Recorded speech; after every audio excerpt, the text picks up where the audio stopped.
दोस्तों, अस्थमा, दमा, श्वास यह एक ही बीमारी है और इसको होने का जो कारण है वह है कफ। दोस्तों, सबसे पहले तो हमको ये जानना होगा कि आखिर ये प्रॉब्लम में होता क्या है, हमको प्रॉब्लम किस कारण से होती है। तो दोस्तों, इसका कारण होता है कि हमारे फेफड़ों में जब कफ जम जाता है तो हमको खांसी बहुत ज़्यादा होने लगती है, हमको सांस लेने में दिक्कत होने लगती है। जब खांसी लंबे समय तक हो जाती है तो हमारी जो श्वास नली होती है, जो हमारी नाक से लेकर फेफड़ों तक के बीच की जो नली होती है, उसमें सूजन आने लगती है। और जब सूजन लंबे समय तक रहती है, मतलब हमको 6 महीने 1 साल से हमको खांसी लगातार बनी हुई है, और वह धीरे धीरे धीरे उस सूजन के कारण से श्वास नली सिकुड़ने लगती है। तब सिकुड़ने के कारण से हमको ऑक्सीजन अंदर बाहर छोड़ने लेने में, जब हम हवा बाहर छोड़ते हैं या जब ऑक्सीजन लेते हैं, कार्बन डाइऑक्साइड बाहर निकालते हैं, तब हमको दिक्कत होने लगती है। तो जिस कारण से हमको दम घुटता है, सांस फूलती है हमारी, या हमको खांसी लगातार आने लगती है और हमारी सांस फूल के हमको दिक्कत होती है। अस्थमा होने के जो कारण होते हैं भाई कई प्रकार के बताए गए हैं। दोस्तों, कई लोगों को अस्थमा सर्दी होने के कारण से होता है, कई लोगों को विरुद्ध खाना खाने की वजह से होता है, कई लोगों को मौसम बदलने के कारण से होता है। अलग अलग तरीके इसमें बताए गए हैं।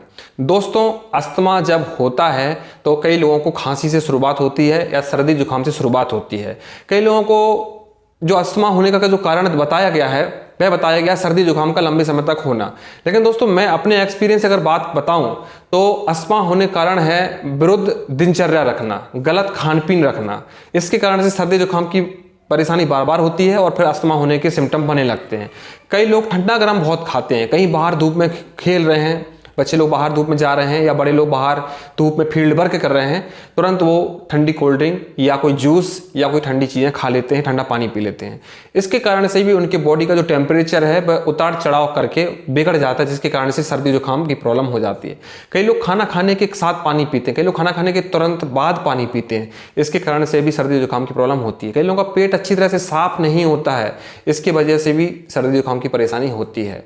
कई लोग बहुत ज़्यादा मीठा खाते हैं, इसकी वजह से भी श्वास की प्रॉब्लम, सर्दी जुकाम की प्रॉब्लम हो जाती है। कई लोगों को खट्टे खाने से भी एलर्जी होती है, खट्टा खाते हैं उनके गले में तुरंत स्वेलिंग आ जाती है, गले में इन्फेक्शन हो जाता है, जिसके कारण से भी उनको धीरे धीरे करके अस्थमा बन जाता है। कई लोगों को खट्टा भोजन या ठंडा गर्म भोजन इस तरह का एक साथ सब कॉम्बिनेशन करते हैं तो ऐसे लोगों को गले में इन्फेक्शन होने के कारण से गले में स्वेलिंग होती है, इन्फेक्शन होता है, टॉन्सिल्स होते हैं, जिसके कारण से भी अस्थमा की प्रॉब्लम होती है। दोस्तों, अस्थमा के लिए हर पैथी में ट्रीटमेंट बहुत अच्छा है। तो सबसे पहले हम जानते हैं कि एलोपैथिक में ट्रीटमेंट किस तरह का इसमें किया जा सकता है। दोस्तों, सबसे पहले हमको ये समझना होगा कि एलोपैथिक में ट्रीटमेंट का क्या तरीका है और कितना समय तक हमको इसको अपनाना चाहिए। दोस्तों, एलोपैथिक में सबसे पहले प्रेफर किया जाता है स्टीमिंग के लिए। अगर आप स्टीम लेते हैं, अगर आपको कफ जमा हुआ है, श्वास आपका फूल रहा है, तो आपको स्टीम लेना चाहिए। स्टीम में आप विक्स डालकर ले सकते हैं, पुदीना डाल के ले सकते हैं, पेपरमेंट डाल के ले सकते हैं, सुहागा डाल के ले सकते हैं, या स्टीम लेने वाले कई कैप्सूल्स आते हैं जो पानी में डाल के उनको हम स्टीम लेते हैं, तब भी हमारे जो कफ जमा हुआ है वो पिघलने लगता है और खांसी के द्वारा या खखार के द्वारा वह कफ निकल जाता है। दोस्तों, जब इसका एलोपैथी में ट्रीटमेंट किया जाता है तो इसमें जो दवाइयाँ यूज़ की जाती हैं वो एंटीबायोटिक्स होते हैं और एंटी एलर्जी होती है और स्टीमिंग होती है। तो दोस्तों, एंटी एलर्जी जो दवाइयाँ होती हैं उनका सेवन बहुत लंबे समय तक नहीं किया जा सकता है, क्योंकि उनके बहुत ज़्यादा नुकसान होने लगते हैं। एंटीबायोटिक्स को भी हम बहुत लंबे समय तक यूज नहीं कर सकते हैं। अगर आपको एलोपैथिक में 15 दिन में लाभ मिल जाता है, ज़्यादा से ज़्यादा 15 दिन से 1 महीने में लाभ मिल जाता है, तो आप एंटीबायोटिक्स को पहले इस्तेमाल कीजिए। लेकिन अगर आपको 1 महीने में आपका श्वास, दमा, खांसी, सर्दी ठीक नहीं हो रही है तो आपको एलोपैथिक दवाइयाँ लंबे समय तक नहीं लेना चाहिए, क्योंकि जो एलोपैथिक में श्वास की, सर्दी की और खांसी की जो दवाइयाँ होती हैं वे नींद लाने वाली होती हैं, हमको लेजीनेस करने वाली होती हैं और हमारे शरीर को सुस्त करने वाली होती हैं। अगर यही चीज़ें हमारी लंबे समय तक चले, हमारा शरीर सुस्त हो जाता है लंबे समय तक, तो हमको और भी कई प्रकार की परेशानी होने लगती है। हमारा वजन बढ़ने लगता है, हमारा शरीर फूलने लगता है, हमको बहुत आलस आने लगता है, हमारी भूख खत्म हो जाती है, हमारी नींद पूरी खत्म हो जाती है, अगर हम इन सब दवाओं का 1 महीने से ज़्यादा उपयोग करते हैं। तो कभी भी एलोपैथिक में 15 दिन से 1 महीने से ज़्यादा आपको ट्रीटमेंट नहीं लेना चाहिए। लेकिन हाँ, अगर आपको अर्जेंट है, अगर आपको दमा का अटैक पड़ा है, तो एलोपैथिक से अच्छा और कोई दूसरा ट्रीटमेंट भी नहीं है, क्योंकि इसमें वेंटिलेटर से हमको ऑक्सीजन देना या स्टीमिंग देना या कोई फास्ट रिलीफ एंटीबायोटिक्स देना, ये सब एलोपैथिक एडवांस टेक्नोलॉजी में ही उपलब्ध है। तो अगर आपको एकदम से कोई अर्जेंट परेशानी आती है तो आपको आयुर्वेदिक, होम्योपैथिक ये सब नहीं अपनाना चाहिए, आपको एलोपैथिक ही प्रेफर करना चाहिए, उसमें भी जाना चाहिए। अब बात होती है कि अगर आप रिलैक्स तो आपको मिल गया लेकिन आप पूरी तरह से ठीक नहीं हो पा रहे हो। अगर आपने एलोपैथिक ट्रीटमेंट लिया है और आप 15 दिन ले लिया है, आपने 1 महीने ले लिया है और आप उसमें ठीक नहीं हो पा रहे हो, तो फिर आपको आयुर्वेद की तरफ मूव करना चाहिए। आयुर्वेद में बहुत सारे उपाय हैं। आयुर्वेद में सबसे पहले तो उपाय होता है परहेज। आपको कोई भी वैद्य, कोई भी डॉक्टर, कोई भी हकीम जब आप मिलते हैं तो सबसे पहले वो आपको परहेज बताते हैं कि आपको ये सब परहेज करना है। आयुर्वेदिक दवाइयाँ पूरा परहेज के ऊपर डिपेंड रहती है। अगर आपने परहेज नहीं किया तो आयुर्वेदिक दवाई भी लेना कोई मतलब का नहीं है। तो पहले आपको परहेज बताए जाएंगे, उसके बाद आपको दवाइयाँ बताई जाएंगी। दोस्तों अपनी तरफ से मैं कुछ आपको दवाइयाँ बता देता हूँ। सबसे पहले मैं शुरुआत करता हूँ किचन से। किचन में हम अदरक का और तुलसी का, इन दोनों का काढ़ा उपयोग कर सकते हैं सुबह शाम। अगर इनका काढ़ा उपयोग करके अगर आपको फायदा होता है तो आपको 1 हफ्ते में ही रिजल्ट बहुत अच्छा मिल जाएगा। इसके बाद दोस्तों अगर आप ठंडी तासीर के हैं तो आपको सरसों के तेल में लहसुन को तलकर उसकी 5-6 कलियां सुबह सुबह आपको रोज खाना चाहिए या खाना खाने के आधा घंटे बाद खाना चाहिए।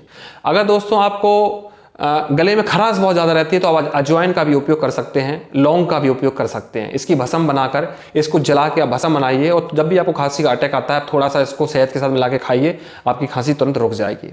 दोस्तों अगर आपका श्वास फिर भी ठीक नहीं हो रहा है इस सारे उपाय करने से, तो मैं आपको आयुर्वेदिक की कुछ दवाइयाँ बता देता हूँ, आप उनका उपयोग करिए।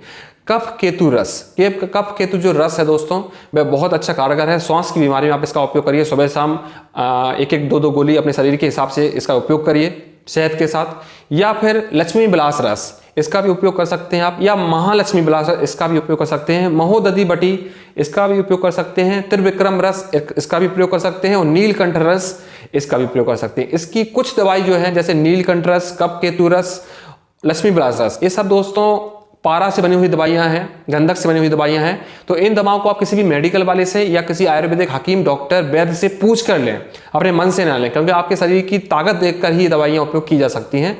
ये दवाइयां बिना पूछे नहीं लेना चाहिए दोस्तों। इसके बाद दोस्तों मैं आपको कुछ और उपाय बता देता हूं जड़ी बूटी वाले। आप गिलोय का काढ़ा, नीम गिलोय, जो नीम के पेड़ के ऊपर चढ़ी हुई गिलोय है, उसका उपयोग करिए। नीम गिलोय से श्वास दमा एक बार में ठीक हो जाता है, 1 हफ्ता का सेवन करने से ठीक हो जाता है। दोस्तों एक और आपको एक अच्छा उपाय, एक अच्छा नुस्खा बताता हूं मैं अपनी तरफ से, जो मैंने काफ़ी एक्सपीरियंस लिया है, काफ़ी फायदा होता है। आपको एक नारियल का फल लेना है, एक नारियल लेना है, उसको छीलना है पूरा। उसका जब छील जाए पूरे उसके जटा जो रहते हैं वो निकल जाए, उसमें फिर एक छेद करना है। उस छेद में आपको आंख के 5 पत्ते तोड़ तोड़ के उसके अंदर भरना है। 5 पत्ते भरने के बाद उस छेद को आप किसी भी चीज़ से बंद कर दीजिए, मिट्टी से या आटे से बंद कर दीजिए। इसके बाद आप कंडों की 5 किलो की आग दीजिए, 5 किलो कंडों की आग दे दीजिए। इसके बाद वो सारे पत्ते भस्म हो जाएंगे। फिर उसको पत्तों को निकाल के आप ठंडा होने के बाद निकालिए, उसकी भस्म बनाइए, उसको बारीक पीसिए। फिर उसमें थोड़ा सा आप शुद्ध सुहागा मिलाइए। शुद्ध सुहागा दोस्तों मार्केट में भी मिलता है, आप कर भी सकते हैं, मेरा वीडियो भी है इसके ऊपर एक, आप बना सकते हैं। बिना शुद्ध हुआ सुहागा उपयोग मत करिएगा, यह जानलेवा होता है। मुझसे बहुत से लोग मैसेज करते हैं हम सुहागा उपयोग करना चाहते हैं, नीला उपयोग करना चाहते हैं, लेकिन उनको शुद्ध करने के बारे में कुछ जानकारी नहीं होती है। तो दोस्तों आपको बता दूं ये जानलेवा चीजें हैं, इनका उपयोग बिना किसी से पूछ के ना करें। तो इस भस्म में थोड़ा सा आप सुहागा भी मिला दें, आधा रत्ती आप सुहागा और आधा रत्ती इस पत्तों का, फिर आप शहद के साथ उपयोग करेंगे तो भी आपकी श्वास की बीमारी पूरी तरह से ठीक हो जाती है। दोस्तों ये सारे उपाय के साथ साथ आपको परहेज भी करना होगा, खाने पीने का आप ध्यान रखना पड़ेगा। आपको अपनी बॉडी स्वयं समझनी होगी कि आपको किन चीज़ों से एलर्जी है, किन चीज़ों से प्रॉब्लम होती है। उन सब चीज़ों का परहेज करने के बाद आप श्वास की बीमारी का इंतजाम करिए, उपाय करिए और सब चीज़ों को फॉलो करिए। दोस्तों सबसे ज़्यादा इसमें जो फायदा होता है वो होता है व्यायाम। आपको अपनी बॉडी को बरकरार रखने के लिए, अपनी बॉडी में गर्मी बनाने के लिए आपको व्यायाम करना चाहिए, अच्छी डाइट करना चाहिए। अच्छे डाइट का मतलब आपको खाने पीने का नियम रखना चाहिए कि आपकी बॉडी में क्या सूट करता है, क्या सूट नहीं करता है, उन चीज़ों के अकॉर्डिंग आपको रहना चाहिए। दोस्तों अगर श्वास और दमा को लेकर कुछ और जानकारी लेना चाहते हो, कुछ और पूछना चाहते हो, कोई दवा आपको समझ में नहीं आती है, तो आप मुझसे व्हाट्सएप पे कांटेक्ट कर सकते हो, या दमा को लेकर कुछ और परेशानी है तो मुझसे बात करें।